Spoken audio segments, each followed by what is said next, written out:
Hello everybody, welcome back. Discussion অনেকভাবেই হয়, আলোচনা আমরা যখন করি বা আমরা করব তখন ডান বাম সব কিছুই সামনে নিয়ে আসাটা দরকার পড়ে।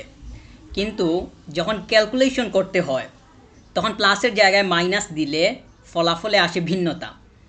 তো ফ্লিকের বিষয়ে আমাদেরকে এই মুহূর্তে যেটা করতে হবে সেটা কোনোভাবেই ডিসকাশন না, সেটা যেটা করতে হবে সেটা হলো ক্যালকুলেশন।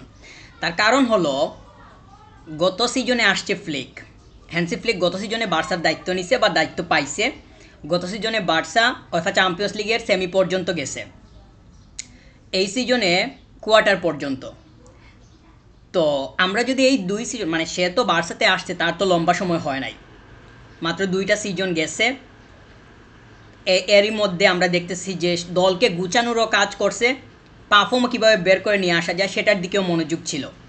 কিছু কিছু জায়গাতে এমন বিষয় আদি আছে যেগুলো নিয়ে আমরা প্রশ্ন তুলতে পারবো, কিন্তু আলটিমেটলি আমাদেরকে হিসাব করতে হবে যে বার্সা ম্যানেজমেন্ট তাকে কিভাবে ফেভার দিচ্ছে।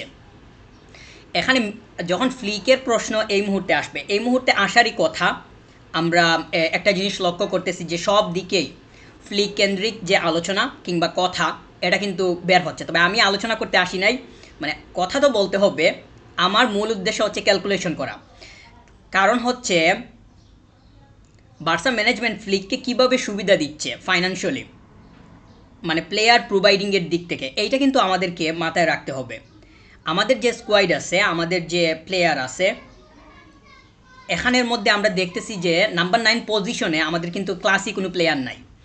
যে প্লেয়ারটা যে কোনো সময় নেমে বা আমরা যদি বলি 90 মিনিট মাঠের মধ্যে থাকবে, যে কোনো মুহূর্তে পার্থক্য গড়ে দিবে, এই ধরনের কোনো প্লেয়ার আমরা কিন্তু গত দুই সিজনে পাইছি বা আছে, আমরা কিন্তু বলতে পারবো না।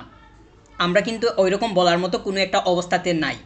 আমরা যদি গত ম্যাচটার কথা বলি, অ্যাটলেটিকো মাদ্রিদের এগেনস্টে আমরা ফেরানকে দেখছি গোল করছে, ভালোভাবেই মাঠের মধ্যে ছিল, তাকে সাফ করানোর পক্ষে আমি ছিলাম না।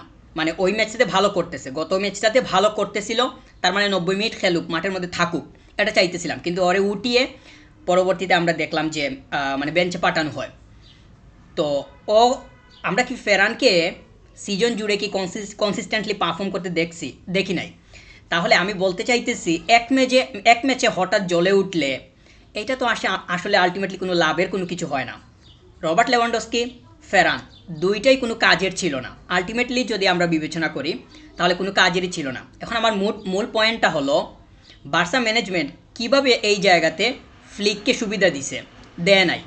তাহলে প্রপার নাম্বার 9 বা ক্লাসি একটা নাম্বার 9, আমরা তো রবার্ট লেভানডস্কিকে চিনি, ওভারঅল যদি বিবেচনা করি সে একজন লিজেন্ড, বা ফুটবলে সে কী করছে না করছে সেটা সম্পর্কে আমরা অবগত।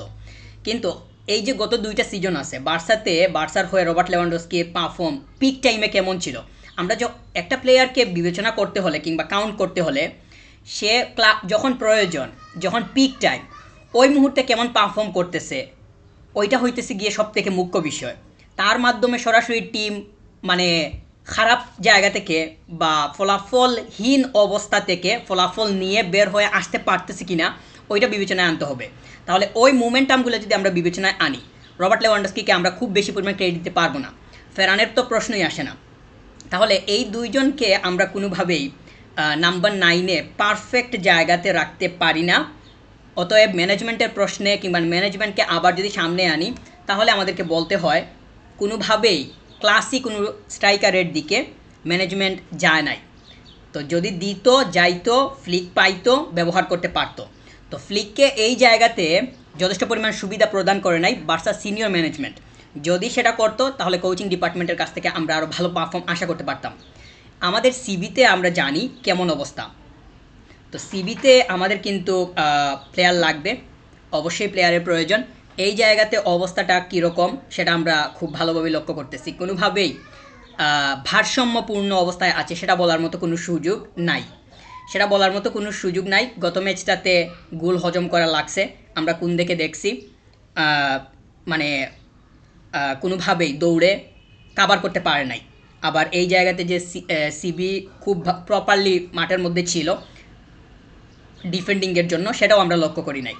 অতএব ডিফেন্ডিং পজিশনটাতে আমরা পাও কুবার্সি এবং মার্টিন এই দুইটাকে দেখতেছি যে তারা মানে খেলতেছে, কিংবা ফ্লিকের এই মুহূর্তে পছন্দের তালিকায় প্রতিটা ম্যাচেই আমরা এই দুইটাকে কাউন্ট করতেছি কিংবা মানে সামনে নিয়ে আসতেছি, তাদের উপরে ভরসা করা লাগতেছে, ভরসা করতেছে।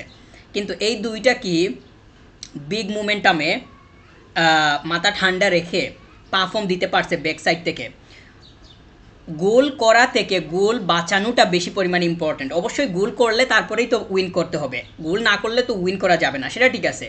কিন্তু গোল যদি স্কোর যদি করা হয় 3টা আর কনসিড করা হয় 5টা, তাহলে তো ওই 3টা স্কোরিংয়ের কোনো মানেই থাকলো না। গোল তো বাঁচানোটা অনেক বেশি পরিমাণ মুখ্য একটা বিষয়। তো গোল বাঁচাতে হলে তো ডিফেন্সে যে আছে, সিবিতে যে আছে, তার মাথা ঠান্ডা রেখে একদম স্মার্টলি গেম প্লে করাটা খুবই ইম্পর্ট্যান্ট হয়। আমরা যে পাও কুবার্সিকে দেখতেছি, জেরার্ড মার্টিনকে দেখতেছি, এদের উপরে কি একদম সব কিছু ছেড়ে ভরসা রাখার মতো ওয়েফা চ্যাম্পিয়ন্স লিগের হিসাবটা যদি আমরা করি, কোনোভাবেই না। তাহলে ওই মানের মানে চ্যাম্পিয়ন্স লিগের চিন্তা যখন বার্সা করতেছে বা আমরা করতেছি, তখন আমাদেরকে দেখতে হবে আমাদের সিবিতে ওই লেভেলের কোনো প্লেয়ার আছে কি না। অতএব বার্সা ম্যানেজমেন্ট কি ফ্লিককে সেটা দিতে পারছে? এই দুইটা জায়গাই তো মানে এই মুহূর্তে ক্রুশাল। তো ক্রুশাল যেহেতু এই দুইটা জায়গা, সেই সেই দুই এই দুইটা মানে এই দুইটা জায়গাতেই আমরা দেখতেছি যে ভারসাম্য নাই প্লেয়ারের দিক থেকে। আমাদের কাছে প্লেয়ার আছে কিন্তু ওই মানের না। আমরা যে যখন মানে টাইটলের কথা বলবো, আমরা সেমিতে যাচ্ছি, কোয়ার্টারে যাইতেছি, ওইগুলা তো আসলে মানে এইগুলা তো মানে যেই প্লেয়ারগুলো আছে তাদেরকে দিয়ে এতটুকু পর্যন্তই সম্ভব। যদি আমরা টাইটলের কথাই বলি তাহলে তো আরও ওয়ার্ল্ড ক্লাস মানে ক্লাসি মানে প্লেয়ার লাগবে। তো বার্সা ম্যানেজমেন্ট কি সেটা দিতে পারছে ফ্লিককে? দিতে পারে নাই। এবার আমরা মূল জায়গাতে আসি। আমরা ফ্লিককে অবশ্যই বার্সাতে প্রয়োজন, কোনো সন্দেহ নাই। বার্সাকে এই যে প্লেয়ারগুলো আছে এদেরকে খুব ভালোভাবে অর্গানাইজ করা, স্ট্রাকচার প্রদান করা, একটা টিমকে একটা স্ট্রাকচারের মধ্যে নিয়ে আসার পেছনে ফ্লিকের অবদান অনেক বেশি পরিমাণ। তো গত সিজনে এসেই সেমিতে খেলছে উয়েফা চ্যাম্পিয়ন্স লিগে, এখন কোয়ার্টার পর্যন্ত। এটা কিন্তু কম কোনো কিছু না। আমরা আমাদের যেই মানে আকাঙ্ক্ষা কিংবা আমরা যে টার্গেট অথবা আমাদের যে প্রত্যাশা, সেটা সম্পূর্ণরূপে টাইটলের উপরে। টাইটল আনতে হবে, উয়েফা চ্যাম্পিয়ন্স লিগ। তো এইটাতে যাওয়া যাইতেছে না। কিন্তু আমাদেরকে দেখতে হবে, আমাদেরকে ক্যালকুলেশন করতে হবে যে আমাদের কাছে কী আছে, সিনিয়র ম্যানেজমেন্ট কীভাবে কোচিং ডিপার্টমেন্টকে তারা সুবিধা প্রদান করতেছে, এইটা কিন্তু বিবেচনা করতে হবে। একাডেমির প্লেয়ারকে দিয়ে সব সম্পূর্ণরূপে চিন্তা করা কোনোভাবেই বৃহৎ কোনো চিন্তাভাবনা হইতে পারে না, এইটা কোনোভাবেই লজিক্যাল হইতে পারে না। তো ফ্লিক যা পাইছে, যা আছে তার কাছে, এইগুলাকে ব্যবহার করে কিভাবে ভালো করা যায় সেটা সে চেষ্টা করছে, এবং ভালো যে করা যায় সেটাও সে প্রমাণ করছে বলে আমরা ধরতে পারি। কারণ তাকে যা প্রদান করা হয়েছে সেইটা সঠিক ব্যবহারের মধ্য দিয়ে বার্সা একবার সেমিতে যাইতে পারছে, একবার কোয়ার্টার খেলছে। তো আমাদের চিন্তা বা আমাদের যে মানসিকতা সেটা সম্পূর্ণরূপে টাইটলের উপরে। আমরা যখন ওইটার কথা বলি তখন আসলে সেমি, কোয়ার্টার এগুলো আমাদের কাছে তুচ্ছ মনে হয়।